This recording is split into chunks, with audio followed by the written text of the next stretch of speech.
Assalamualaikum warahmatullahi wabarakatuh. Bismillahirrahmanirrahim. Ini adalah dalil ta'ala al-Fatihah.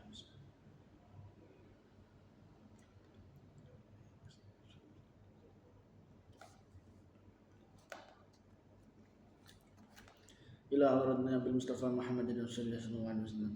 Wa ila hadrat al-Qutb Syamil Maqam Balaghatil Azam Sultan al-Awliya Syekh Hasan Ali Asyadi. Wa ila hadrat Masjidina Murabbi Rahman Maulana Hakim Muhammad bin Ali bin Hashim. Khususan Al-Qutb Syekh bin Malik bin Iyas bin Yahya. وإلى حضرة مشايخنا أستاذنا معلمنا والدينا خصوصا مشايخ دار التوحيد الثانية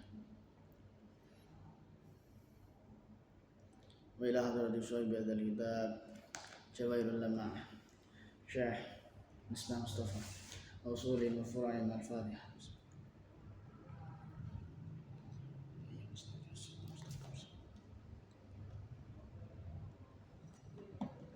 Bismillahirrahmanirrahim. Qala al-musannif rahimahullahu ta'ala wa nafa'ana bihi bi ulumihi wa madana bi asrarihi wa ada alaina min barakatihi fid dharain amin. Bismillahirrahmanirrahim. La yuhajjanna yang dibakal den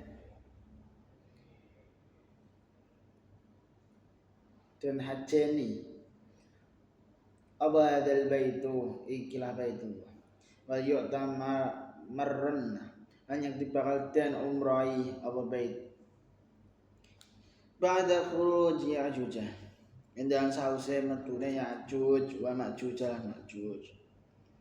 Baitullah iki mesti bakal den tekani wong akeh perlu haji lan umrah sause metune Ya'juj Ma'juj. Anjen ngarepake bekase Baitullah. Karena ing hadis liya keterangane yen metune Ya'juj Ma'juj iku sause Baitullah digempuri dening wong Habasyah. Jadi Ka'bah wis ora ana. Jadi iki salah sijine tandha kiamat jenengan. Tekone Ya'juj Ma'juj ketika Ya'juj karo Ma'juj iku teka. Iku wong-wong ning donya iki bondong-bondong haji lan umrah ning Baitullah. Jadi pada saat itu Baitullah wis kene. Dalam artian nek penjelasane Kiai Misbah Mustafa, Baitullah itu wis digempuri karo wong-wong Habasyah. Sedangkan orang-orang yang haji dan umrah sause Ya'juj Ma'juj metu iku sing dihajeni karo di umrah iku bekase Baitullah. Jadi ora Baitullah, ora Ka'bah melainkan bekase. Layu dirikanna nanti bakal nemu teman sawa dajjal qauman ing suci kaum mithlakum kang umpamane sira kabeh au khairan utawa wong sing luwih bagus minkum tinimbang sira kabeh walai yukhziya atau yujziya lan ora bakal ngina sidina Allah ummatan ing umat ana kang utahe ingsun iku awwaluha kawitana umat wa Isa utawi Isa ibnu Maryam iku akhiruha iku pungkasane umat. Besok Dajjal iku mesti bisa nemu tegese nyekel wong kang padha karo sira kabeh utawa luwih bagus katimbang sira kabeh. Allah Ta'ala ora bakal gawe ina marang umat kang ingsun ana ing kawitane lan Isa bin Maryam ana ing pungkasan. Jadi insyaallah nek awak dhewe gelem cekelan karo ajaran Kanjeng Nabi, gelem manut syariat sing dipethok Kanjeng Nabi, dan mari yo netepi iman sesuai ajaran Kanjeng Nabi. Insyaallah terhindar sangka Dajjal. Di Dajjal itu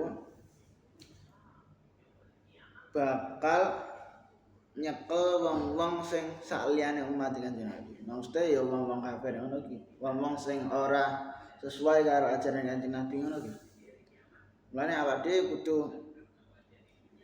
memperkuat iman dan artian kudu memang ditenanani oleh mempelajari syariat sing dipethok Kanjeng Nabi.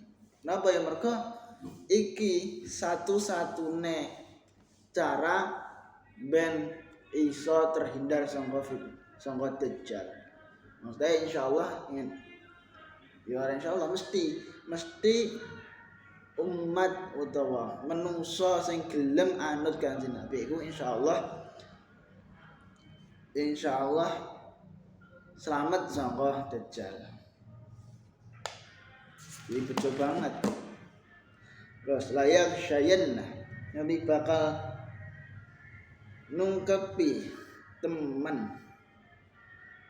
coba bakal nungkepi teman umat ingsun min ba'di ing dalem sawise ingsun fitanun apa pira-pira fitnah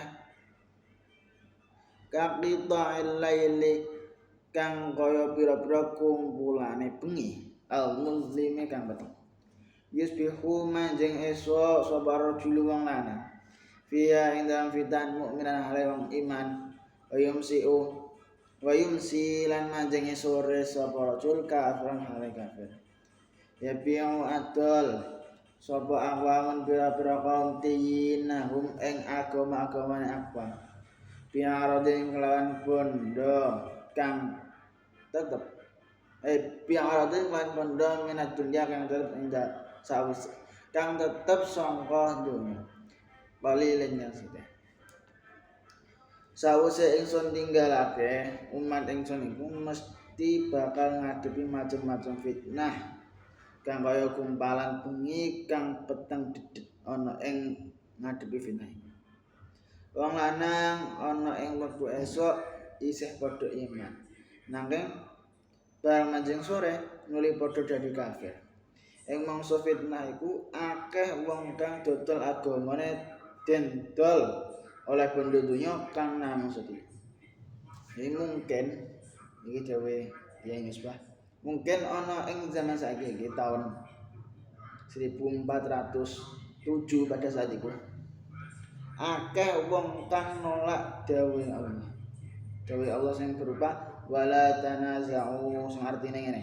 Sirape aja padha rebut-rebutan dudukan. Nah, pemimpin lan kiai ini padha rebutan dudukan. Padha nolak dawuh Allah iku. Lan isih akeh. Iki ngene. Ya ana suci masa ketika seorang umat Kanjeng Nabi itu bakal ngadepi fitnah bakal ngadepi ujian sing sangat banyak. Misal enek sing butuh dunya sampai ngedol agamane. Maksudnya agamane rela dikorbankan kanggo dunyane. Iku kan termasuk suci ujian. Jadi ning masane Kiai Misbah Mustafa pada saat itu ning tahun 1407 iku wis terjadi kok ngono. Mbah iku seorang pemimpin utawa seorang kiai utawa ngakune paham agama misal. Tapi dia menjual agamanya demi dunia. Itu terjadi. Iki termasuk fitan kang fitnah. Fitnah utawa ujian yang diberikan Allah kanggo umat akhir zaman. Umat akhir zaman itu kira-kira dekne kuat ora imane. Dekne bener-bener nyekel syariate ora, bener-bener menerapkan ajaran Kanjeng Nabi ora. Iya didelok sampai iku. Kira-kira agamane didol ora kanggo dunya. Iya sampai awak dhewe mencampur adukkan antara dunya karo akhirat, antara perkara duit karo perihal syariat sampai dicampur. Bahkan aja sampai awak dhewe rela ngorbano syariat, rela ngubah ajaran syariat utawa sing bener piye malah di gampangane sing difatwakno utawa sing didakwahno iku gak sesuai karo ajaran syariat hanya demi uang, aja sampai. Mane, ade kudu bisa membedakan endi sing donya kanggo donya, endi sing akhirat gak entuk dicampur karo donya. La yafirrannan nasu minad dajjali fil jibali wallahu a'lam bissawab. Subhanakallahumma bihamdika asyhadu an la ilaha illa anta astaghfiruka wa atubu ilaik. Wassalamualaikum warahmatullahi wabarakatuh.